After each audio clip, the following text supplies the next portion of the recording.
So like a couple of weeks ago, I remember I was having a day and I was wearing an outfit and it was, I'm sure it was a fine outfit. I don't actually remember what it was, but I remember walking around. I was working from home that day, just walking and just not feeling it. Like I had so much to do and I wasn't feeling it. And I was like, you know what, Dina? Go change. Just like go change. Like do what you tell other people to do.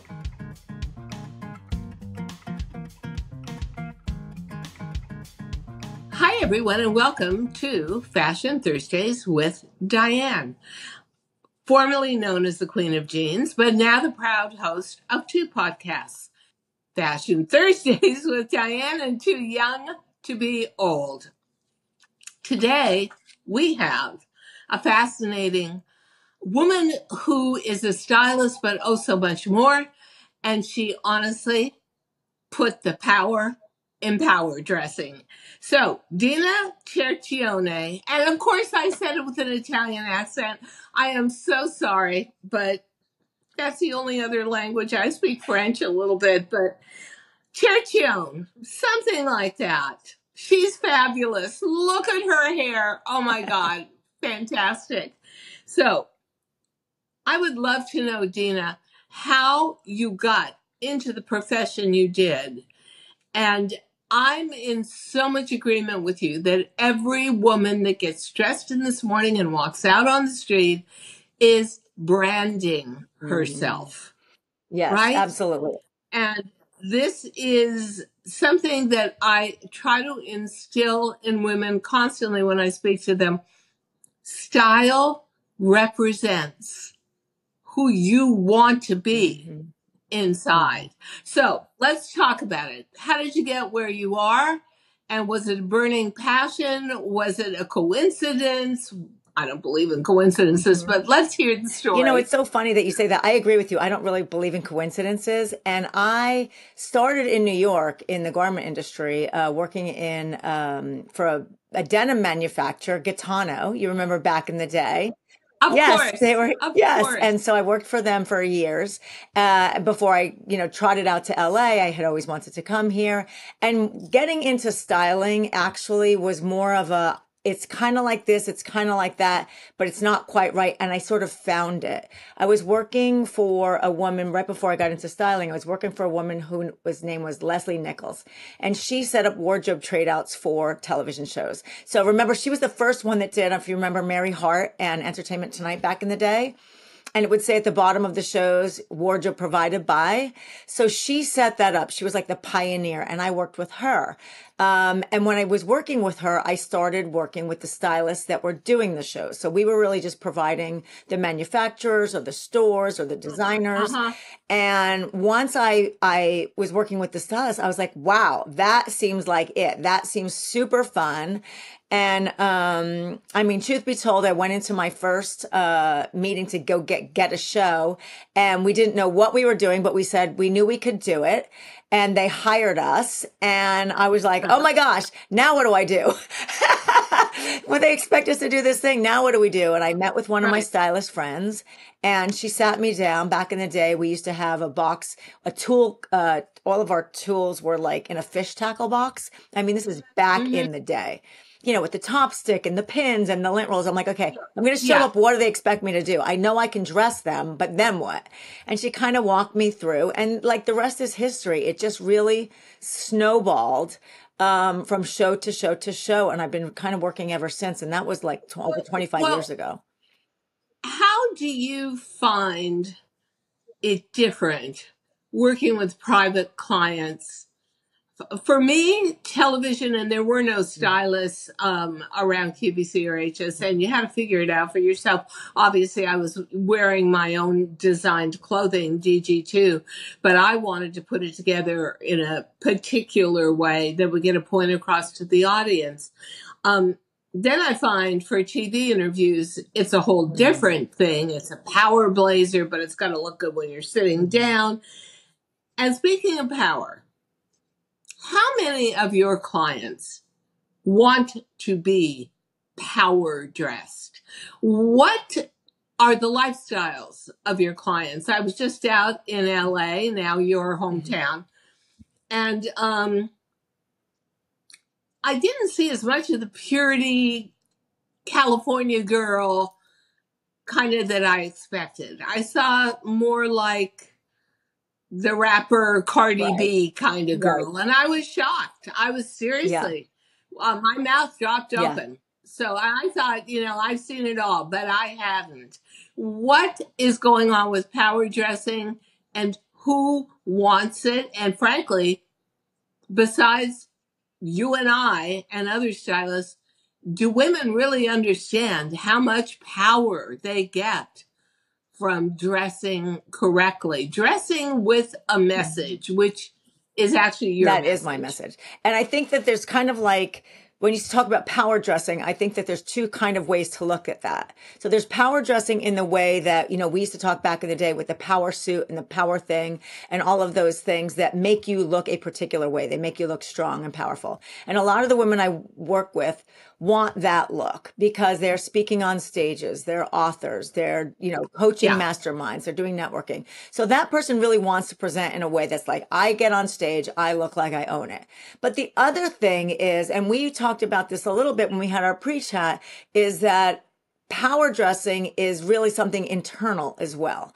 So that, like when you were saying everybody is a brand, that is so my message, because I don't care if you're a stay-at-home mom or you're a CEO or you're a speaker on a stage. You're always presenting yourself in a way. And the first person you see is yourself when you're looking in the mirror, right? So it's like you get that internal power. And when you put on certain clothes, there's an energy that comes when you put those on. And I think that that's one of the things that people don't understand about the ability to tap into that.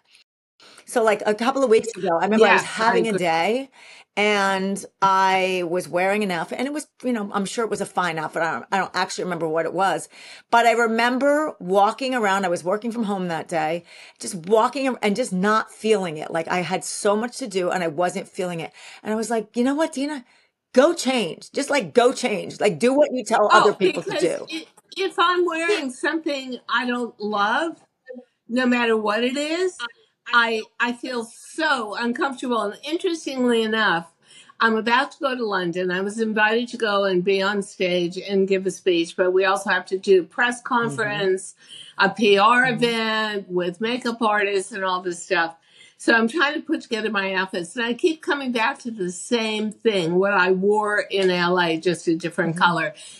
The number one approved blazer of all news anchors, the Balmain double breasted gold button blazer. And the reason why I keep choosing it is because a lot of these events and PR concepts are done sitting, Right. and that blazer is short. If I'm standing in it, I feel like a head waiter.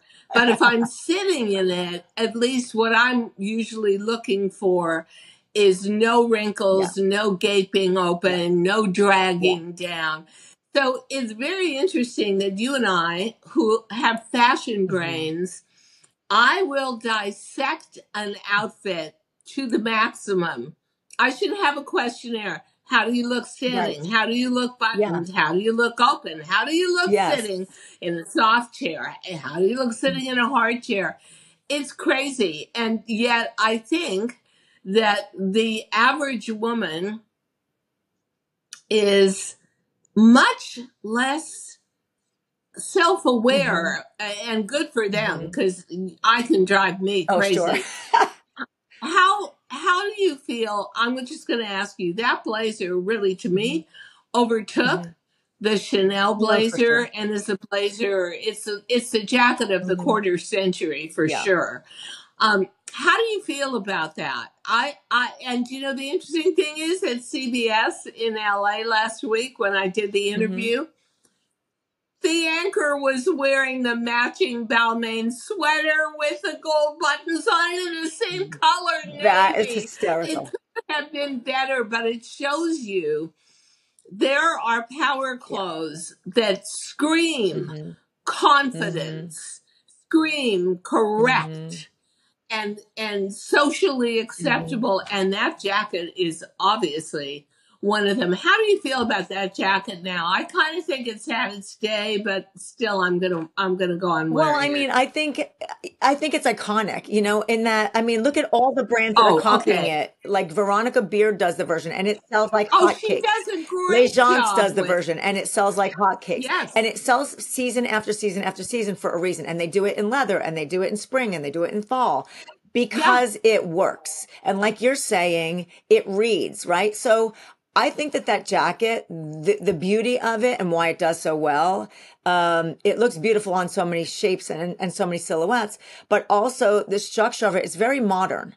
So you can take it in one direction. You can make it a very edgy look, but you can also make it a very sophisticated look. You can put, depending on the jewelry you put on with it or the pant or the skirt you put on, or if you put it on with, something simple or like a scarf around your neck, it goes a little bit different direction. I think that's the thing of it. And I think for me, I like to help people when building wardrobes, building my own wardrobe. I think of things as like chameleon pieces. And I think that is one of those chameleon pieces because you can look just as amazing wearing it with jeans and a tank top as you can with a That's silk my blouse and a favorite. satin pant. And it goes and it's Yes. appropriate in both places. So I Yes. think it's great. For me, I think that, and I'm wearing it today because I have to run out the minute this podcast is over. My favorite elements of design are tailored blazer in classic Mhm. color. I Oh, love this turtleneck, which actually is poor boy rib, very mhm. 70s, fully fashioned cotton spandex knit from I love Amazon. it. Perfect layering Hmm. piece and a pair of Hmm. jeans. And that to me with the scarf, I discovered that maybe 40 years Hmm. ago in Europe, especially with French Hmm. men who just put it together so effortlessly. And it has become my moniker. It is the foundation of my style. So do you think that percentage of your people that you Hmm. style just give it all up to you and say, just do it? I don't know what to do with myself, especially past Yeah. 50. How does that work for you? There is a percentage of that. I would say this: I do men and women. Men are easier giving it up than women are because Oh, women yeah. have Oh, yeah. baggage. And I mean, think about, the supermodel that you hear that doesn't like her ex or this or that. We all have this internal stuff that we're carrying around. And what I find is that a lot of women, it's like the size dysmorphia, the, attitude of the outfit that we're wearing. I should or I shouldn't. I don't want to look X age. Like I was thinking about when you were saying about your outfit and how it was, something from the 70s, like with the turtle and the jacket, but it's timeless and it's classic, right? And it spans eras, but it also spans ages. Like that can look good on anyone at any age, And so part of it is, I think what happens in the fittings is usually when I work with people, I do a mood board and a style board. So they know the direction we're going. We go into it. I dig into them and I ask them the questions, look at what they've had already. And I find out where I think they can go or should go and where I feel like I can get them. Because sometimes people have to do it incrementally and other times people are ready to make a big jump. Um, I just did an event yesterday and I did a speech on Friday, and they were very conservative women's clubs. And I don't usually wear color, but I do have a small section of a closet reserved for colored blazers. And I wore yellow mhm. yesterday. Oh, my word. There must have been 15 women there wearing yellow. And I always believe when in Yeah. Rome, Yeah. right? So I pulled out all black from my closet, black Gucci jacquard blazer, little G's Mhm. everywhere, a black pair of perfect fitting skinny jeans, one of these Mhm. turtlenecks in white or black. And then I thought, don't do it, Uh-huh. Diane. They'll take it as they'll be offended Yeah. by it I, because black is a fashionista mhm. color, not an everyday I, color. And the same thing for the speech mhm. too. And actually the same thing for California. it killed me, but I didn't bring any black with me because there's something about the sunshine. So, do you get customers, people that are wanting to rebrand themselves from all over the United States, and then you have to think to yourself, okay, they're from a desert climate. Here's where we should go with color. Or they're urban. Here's where we should go with neutrals. Or how does that work for you? Well, it really Dina? depends on, again, back to what their mission is with their rebrand. If they are a person who is literally just want to change their style and living in an area like that, absolutely. But if it's a person that's traveling globally or, doing big city tours and things like that, I feel like you have to match the energy of where you want to be and the energy of what you want people to see. So I so I agree. agree with you when you said like the black versus everybody was in yellow and when in Rome. I always tell people, think about, where you're going and who is going to be there. What's the audience? Yep. And what will they receive and what will they perceive you as? And I think you have to take that into mind for regardless if you're doing a transition in your wardrobe or not, like you have stuff in your closet like you did. You chose the yellow instead of the black. So you always have to be thinking about that. And I always, like I said, tell people, think about where you're going and what you're doing, not what should I wear? Because that's the wrong question, right? If you're just like, what should I wear? It's just, I don't know, you can wear anything. And that's why people get confused. To me, it's not so much what you should wear, it's who you should be. Right. Who do you want to be today? And if I had to say one thing to the audience, I would say, yeah, believe it. You have the choice. You have the power and you have the knowledge. Do you want to be news anchor? Do you want to be chic businesswoman? Do you want to be modern housewife? I mean, there's, and the interesting thing too to me was when I came out of breast cancer treatment and had no hair and hadn't really been very dressed for a year, I rethought myself and I said, okay, here's your opportunity. Who do you want to be now? And I thought, glamorous older woman.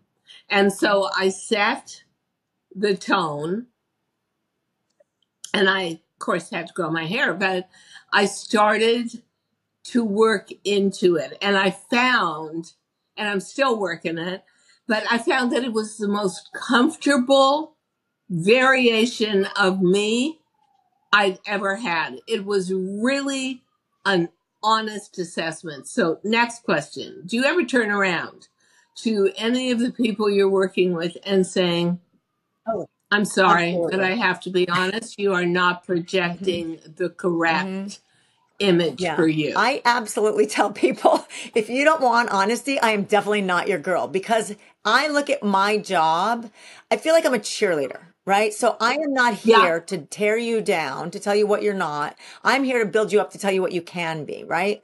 And so when people are doing something that I feel as a professional who's been doing this for years, and this is my expertise, that is doing something that is not presenting or projecting what they want to, I absolutely tell them, no, that's not good, and they'll, fight me or not. And at the end of the day, people are going to do what they're going to do.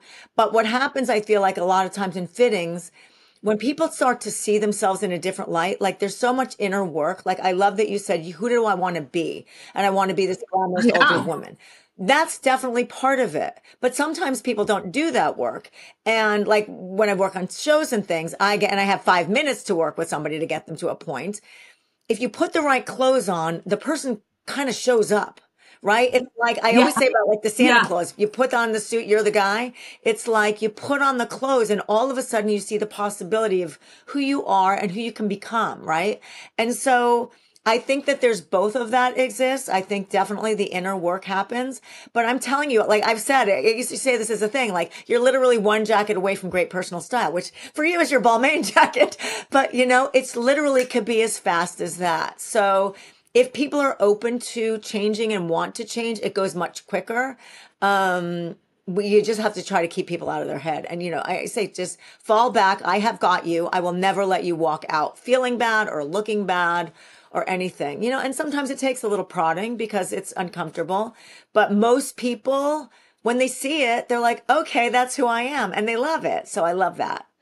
So, do you really believe in the phrase dress for Oh yeah. success? I mean, I and do whatever too. that success in your life looks like, that doesn't have to mean, running an empire. It doesn't have to mean anything, but it means a successful life is a happy life.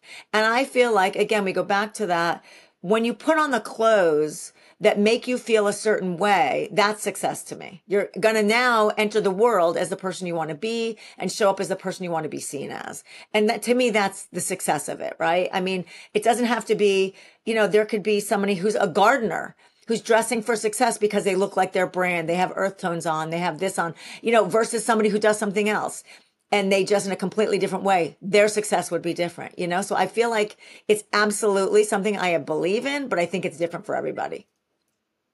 I think that one of the most difficult elements for me of being in front of a camera or doing, I'm going to start doing TED Talks and speeches on stage, is I have no role models. I mean, You are the role I'm model. sorry, You are the role but model. That's your yeah, role. and I didn't even know it.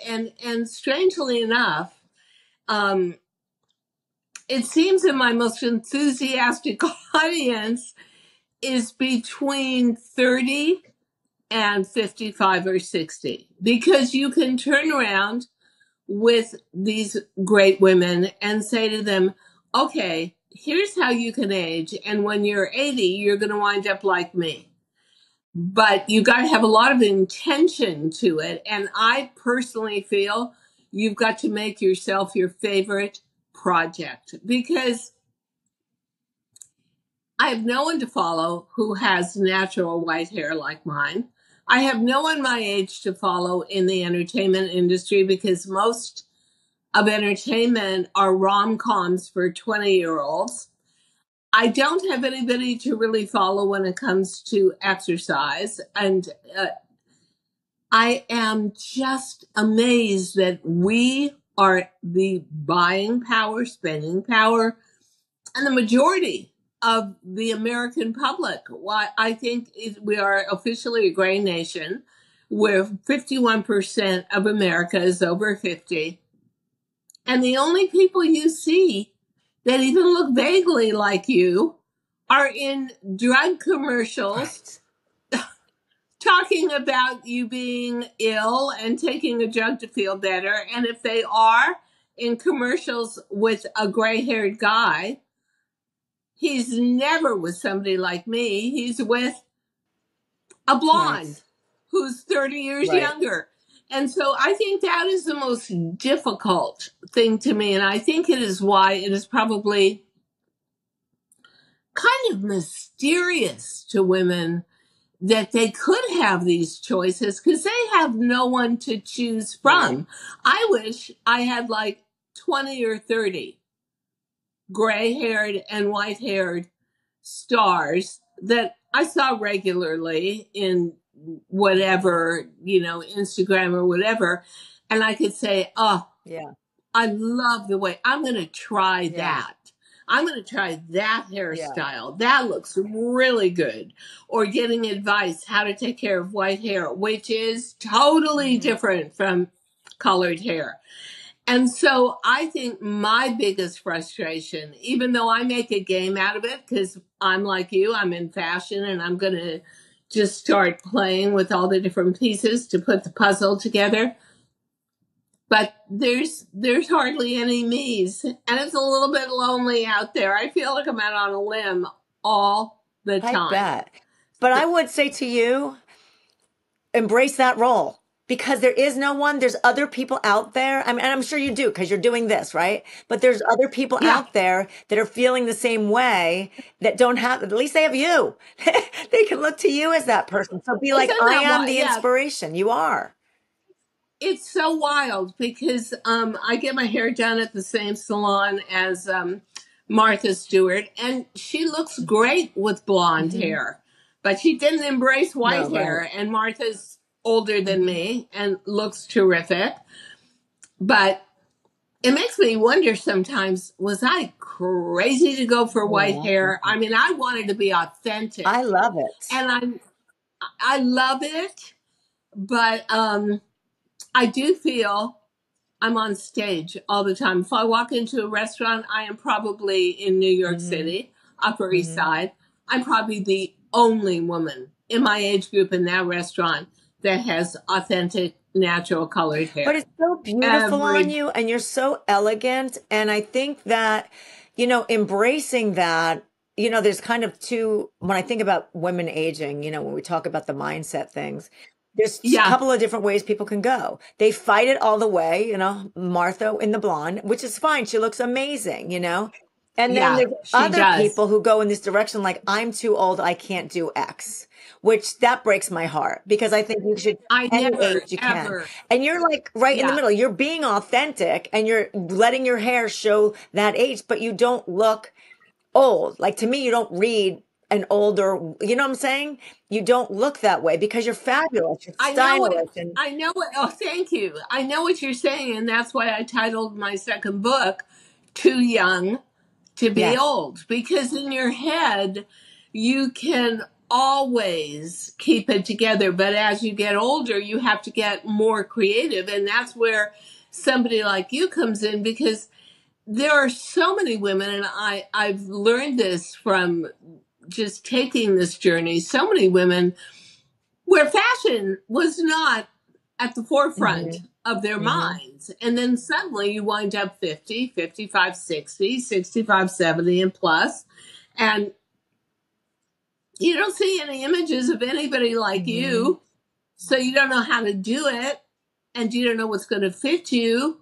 And maybe you have a huge change of life from corporate to maybe becoming a small private entrepreneur as you're older. And, I said it earlier, I made it, Dina, into a game. It was like, okay, now we're going to shop the closet and find out what colors really go with white hair. And one color I absolutely will not wear, N-O, is red. Because I feel like a candy cane with this white hair. I mean, right? I love it. Santa Claus, Mrs. Claus. I bet you'd be super striking, though. No? I won't do it. I won't do it. Fine, because I always think people, like, if there's a no, you have to appreciate and honor the no. Like, if it's not, you're not doing, like, that's fine. But you just wear it so well. I do think that it's an inspiration to others out there. I thank you. When I walked away from fashion design after 50 years, and walked away from tele-retail 30 years, I kind of made shopping my closet and shopping in general. I knew that I was making a huge change in my life. I wasn't going to be in an airport 2 or 3 times a week. I wasn't going to be in front of a full TV camera. I had other purposes for getting dressed as well. I joined women's clubs and donated my time. And so I find it very interesting. There are very few one-note songs. So my major foundation for the melody of my life is the blazer, perfect layering piece, perfect fitting jean. But then all the side notes that make the song are about color and texture and fit and proportion. And is this right for my age, or isn't it? And I'll tell you what, ladies, if you are listening, I personally find it like hacking my way through the Amazon jungle with a machete. That and nothing else. You really have to get into a huge mode of self-discovery. And so if you're giving advice, which you always are, what would be your best piece of advice to any woman who's over 50, does not necessarily recognize her body anymore for what we can't take anything for granted, doesn't recognize her hair, her skin? What are your, let's give them 3 best pieces of I advice. will do that, but I just want to touch on your analogy for the music. I love Yeah. that you have your one note and then all the side notes are all these other things. And I mean, how about let's go there? That would be my first tip. I mean, it's the way you worded it is profound. You know, it's like find your lane and then just you build on that. What is that comfort piece? Yeah. But I also think one of the things that you did is you really, one of my pieces of advice that I talk with anybody out about is what we touched on earlier is really digging deep as to who are you now? Because I think that's what people struggle with. And that's why they don't actually sit down and figure it out and they just go shop and try to figure it out by buying clothes. It doesn't work that way. You have to figure it out before you go and find the clothes or go in your closet and try the clothes. Who are you now? And who do you want to be in the world when you go out there? It doesn't have to be a different person, right? It just has to be truth. And then I would say to you is like we were talking about with your the changes in your body and things, which is what I think really throws a lot of women as we get Oh, older, yeah. you know, everything's different. You know, so many people are like, I used to be able to do this. I used to be able to do that. You have to play. You have to try it on. You can't just throw in the towel. If you had thrown in the towel, you wouldn't be sitting here today, right? Looking as glamorous and fabulous. You have to just try. There are things, and it is not you. It is the clothes that aren't right. So some people think my body this, my body that. I reject that notion because there's something for everyone. I've worked with literally thousands of people and I have dressed every size, shape, color, image, everything, all kinds of fashions. And there's something for everybody to make them look beautiful. You just have to look at yourself with a clean slate. And if you can't, you know, look to a friend you trust or go to a store that you trust, you know, and But love yourself. yes, Love yes, yourself. In other words, I get so angry at myself sometimes because I have this big round middle and then these skinny little legs that quite frankly are great and save me, and kind of broad shoulders in this big hair. I have to have big hair to balance me out. But finding clothing after 50 is like, are you kidding me? So I always have to say to myself, Diane, it's not your fault. It's the fault of the fashion industry for being so absurdly I agree. blindered that if you are 35 or over, they are not Oh, I interested agree. in dressing you anymore. And don't talk to me about people like Jennifer No, right. Lopez. I mean, not only is she was born freaky gorgeous, but she was a Yeah. dancer. She's done 8 hours a day in a Mhm. gym every day of her life for 55 Mhm. years. You have to realize that aging is natural. And yes, you can influence it, eat less, exercise more, whatever, once you understand it. But no, we are not dealing with trying to go back and be Right. 20 again. Right. And that I think is always been very confusing to me. When I founded my jeans brand, DG2, which was for a middle aged body, post menopause, the need, the hunger from women was whoa. They had been waiting for something they didn't know they were Right. waiting for or could exist for Right. years. But, you know, as I get up there in years, I see that there are absolutely no aids for me. There's no guidelines and there's no production of fashion with Mhm. purpose. And so I came to a lot of choices when I chose glamorous older women. And I didn't really want it, Dina, because I didn't want that much Right. attention on me, especially after coming out of Sure. chemotherapy and breast cancer. But I did it because the only other thing I could think of were 2 more identities. One, granola grandma, That's the not it. long skirts, the long flowy skirts, Uh-huh. the straw hat, and that's a great look. If you live in Yes. Florida, if you live in Right. California, it could be a great look. Not so good for urban, not so good for a hard edge city. And the other look was the hide me, Right. don't look at me look, where everything is Right. baggy. So I have to say, in conclusion, from my end of it, we are dealing with a deletion of choices that is extremely unfair, and it really does make it more challenging because all you can do is try and find Right. brands.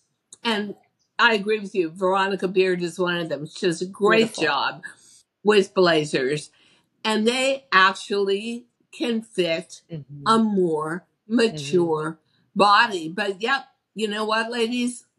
As we go into retirement or semi-retirement, we have more time. Use your time with purpose to choose who you want to be, who you want to be projecting yourself to the outside world, and know that successful aging is simply one thing: reinvention. Hallelujah. I agree 1,000%. I agree 1,000%. And you do it so beautifully. And yeah, again, about the inspiration and to your listeners, aging, my mom, I think for me, that's a lot of where I came from is that, my mom passed away when she was 83, but to the day she died, she was a stylish woman. She never Yeah, stopped doing it. And it's not for anybody else, it's for yourself, which is what you wanted to feel a certain way. You wanted to feel glamorous and you wanted to be a thing, And I think it's beautiful. And I think I it's just available knew to everyone. Just take the time, like you it said, it's is. available to everyone. It is. You just, I wish, and I really give an apology to the audience. I wish we could give you a roadmap. Mm, I wish we could give you mhm. guidelines, but we are in such a youth Yeah. obsessed world that they just aren't there. And, in a way, and it's kind of interesting, women like Dina and myself, we're carving it out as we go. Mhm. We're like Mhm. sculptors. And you can be sculpting your very own essence and image. I guess my final comment would be it's you, each and every one of you, who has the power and the power to reinvent yourself, but also if you've gone through a long period where you've been in a job most of your life that you weren't passionate about, now is the time. Create visually the person you always dreamt you wished you could be. And guess what? You will be. Mhm. I agree, 1,000%.